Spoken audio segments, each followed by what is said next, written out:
À l'occasion de la Journée internationale des droits des femmes, je suis heureux que nous mettions à l'honneur celles-ci qui, chaque jour, font vivre notre collectivité et notre territoire. Aujourd'hui, 65% des agents de l'agglomération de Chaumont sont des femmes, dans les filières administratives, techniques, sur le terrain comme dans les bureaux. Elles exercent avec engagement et professionnalisme. L'agglomération et la ville de Chaumont sont particulièrement attentives à ce que l'égalité entre les femmes et les hommes soit une réalité au sein de notre collectivité. C'est un enjeu sur lequel nous agissons concrètement avec un plan d'action triennal relatif à l'égalité professionnelle. Qu'elles s'appellent Clarisse, Sophie, Camille ou Ayane, qu'elles évoluent dans des métiers souvent perçus comme masculins ou dans des fonctions plus traditionnelles, elles incarnent la diversité et le professionnalisme des femmes qui font la richesse de notre collectivité. Je vous invite à découvrir leurs témoignages et leur engagement à travers ces vidéos. Bonjour. Bonjour. Bonjour. Bonjour. Bonjour. Bonjour. Bonjour. Bonjour. Bonjour. Bonjour. Thé. Plutôt café. Et ben du coup, ni l'un ni l'autre, je suis restée bloquée, moi, à l'étape du chocolat au lait. Plutôt thé. Plutôt thé. Thé. Ni l'un ni l'autre, chocolat. Aucun des deux. Café. Plutôt thé. Les deux en fonction de mon humeur. Je dirais un parcours passionnant. Je dirais évolution. Peut-être pas un mot pour définir mon parcours, mais plutôt ma façon d'être, ma façon d'agir, en tout cas l'observation, parce que c'est vrai que j'aime bien prendre le temps d'observer les gens, d'observer l'environnement, enfin ce qui m'entoure. Épanouissant. La persévérance. La persévérance. Valorisant. Inspirant, car c'est un métier qui m'inspire et qui me fait depuis de nombreuses années. Déterminé. Je dirais nouveau départ, étant donné qu'il est tout récent. Je dirais combativité. Passer de la fonction publique au mode électoral, c'est-à-dire être fonctionnaire un temps et ensuite élu, c'est-à-dire passer de l'autre côté de la barrière. Prendre mes fonctions de DRH. C'était clairement un objectif de carrière et un challenge que j'ai plaisir aujourd'hui à relever, accompagné d'une équipe dynamique et très compétente. C'est un défi, mais c'était aussi un choix personnel. Ça a été de quitter mon territoire d'origine à la fin de mes études pour un emploi. Donc je suis arrivée dans le Grand Est et donc de redécouvrir tout un territoire que je ne connaissais pas. Pour moi, ça a été de quitter ma ville natale pour aller faire mon alternance à Chaumont. Faire accepter qu'une femme soit capable de travailler dans un milieu d'hommes. Et pour moi, ce qui était très important, c'est dans mon cursus scolaire, j'étais en stage et on n'acceptait aucune femme dans l'entreprise. Une fois que j'ai eu terminé mon stage, ils reprenaient plusieurs femmes. C'est ce que je vis à l'heure actuelle, vous parler, car je suis quelqu'un de très timide, de très réservé. Me lever à 4h du matin pour subvenir aux besoins de mes enfants. Venir en Haute-Marne, depuis un an installé. Et puis c'est un beau défi, et puis c'est une belle région. Travailler dans l'animation.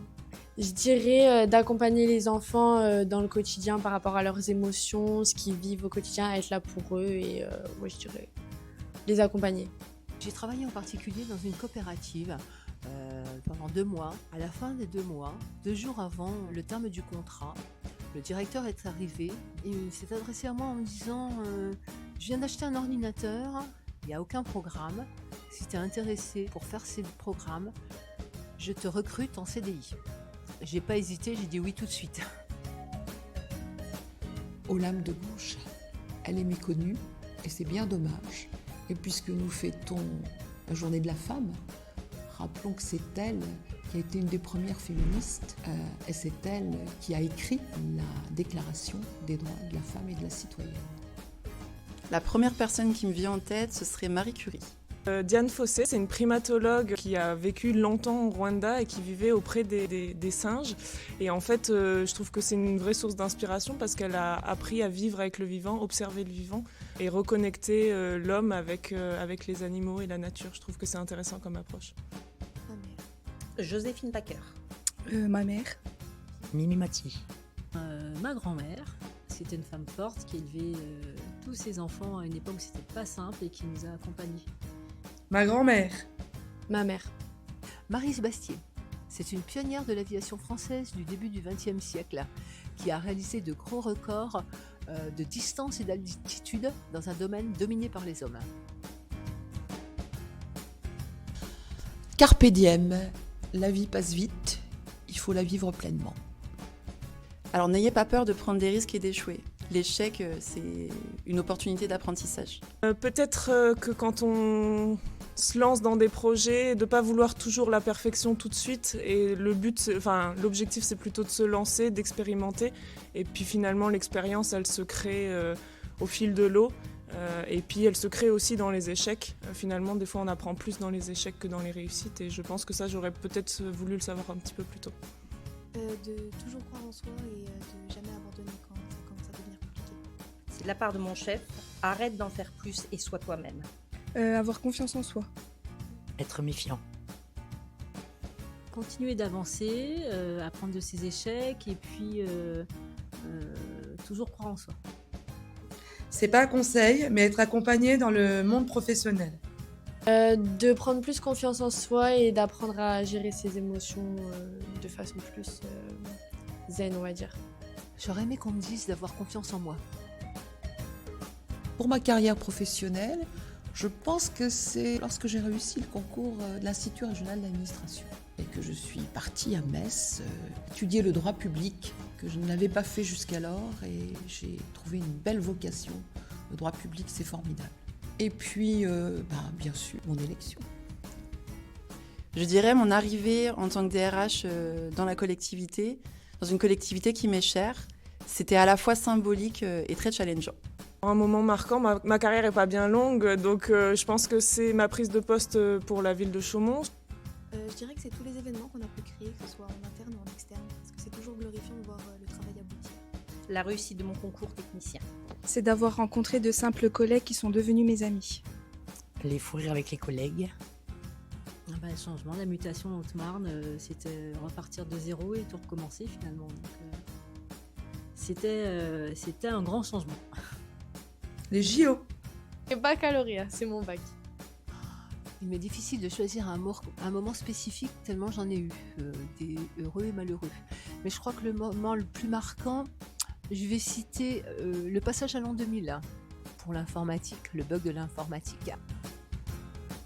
Oser. N'ayez pas peur de prendre votre place, les opportunités existent, il faut les saisir ou les provoquer. Pour les femmes, mais aussi plus généralement pour tout le monde, de peut-être vivre en s'écoutant et puis en suivant ses valeurs, pas forcément suivre ce qu'on attend de nous ou ce que la société attend de nous, mais s'écouter et être en accord avec ses valeurs. Je pense que c'est important.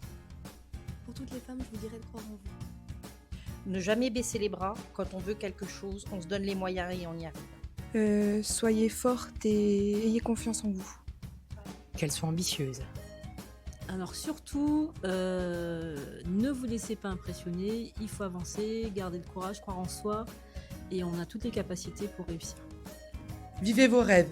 D'accompagner à partir des plus jeunes âges. Vous allez marcher sur les traces de femmes courageuses qui se sont battues avant vous. Leur héritage est riche, mais des inégalités persistent. Continuez dans ce chemin, soyez fiers de ce que vous ferez et marchez la tête haute.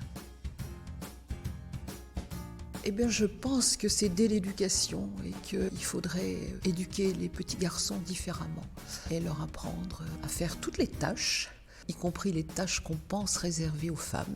Et puis, puisqu'on est aussi dans le monde électoral, que la parité soit appliquée à tous les niveaux. Alors pour garantir l'égalité de genre, il faut, à mon sens, travailler de façon intelligente sur les domaines où on peut observer un écart et proposer des mesures équitables pour réduire ces différences. Alors c'est vrai que l'égalité homme-femme, c'est pas forcément un terme que j'apprécie parce que je trouve que c'est un terme qui crée deux camps, donc on a l'impression que c'est un petit peu homme vs femme.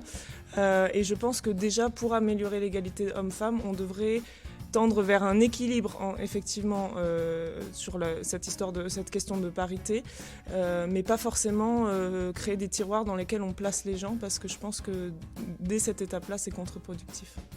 Je pense qu'il faudrait commencer l'éducation sur ce sujet dès le plus jeune âge parce que c'est vraiment à partir de l'école, quand il y a des différences entre les enfants, que ce genre de problème se crée. Essayez de supprimer le machisme et l'intégrer dans l'école de façon à ce qu'une femme soit traitée comme un homme. La mixité de certains métiers. La différence de métier. peut-être apporter plus de mixité, justement. On a besoin des femmes mais aussi des hommes auprès des enfants, de représentations multiples. Et certains hommes hésitent encore à faire ce métier. Qu'il y ait autant d'animateurs que d'animatrices. Que les équipes elles soient plus réparties au niveau des genres. On n'a pas beaucoup d'hommes, donc pourquoi pas plus d'hommes dans les équipes. Pourquoi ne pas intégrer cette notion dans les programmes éducatifs scolaires? Comme tous mes collègues maires, donner plus de moyens et de latitude aux maires pour qu'ils puissent être plus réactifs et répondre mieux aux besoins de leurs concitoyens. Je dirais déconstruire les stéréotypes liés à certains métiers qui sont soit exclusivement occupés par des femmes, soit exclusivement occupés par des hommes, et ce, dès le plus jeune âge. Je pense que j'aimerais faire comprendre à l'homme avec un grand H, qui fait partie d'un écosystème, d'un tout, et qui doit faire attention aux vivants qui l'entourent, que ce soit les animaux, la nature, et qu'il ne doit pas uniquement penser selon son prisme, mais qu'il doit prendre en compte effectivement les vivants qui l'entourent pour lui et puis pour les autres. Je pense que ce serait la reconnaissance, parce que c'est un métier qui est encore assez méprisé, qui est considéré comme quelque chose d'assez facile. Mon caractère. Parce que en travaillant dans un milieu d'hommes, on est obligé d'avoir un fort caractère, et quelquefois ça m'a joué des tours. La reconnaissance. La tenue vestimentaire. Eh bien, ça passe par l'éducation, aussi bien auprès des enfants, mais aussi des adultes. Améliorer, c'est un travail de longue haleine, changer les clichés, les stéréotypes, donc tout le monde devrait s'y mettre. La reconnaissance. La reconnaissance de notre travail, parce qu'on dirait pas quand même, c'est pas un métier qui est évident tous les jours. La reconnaissance du métier.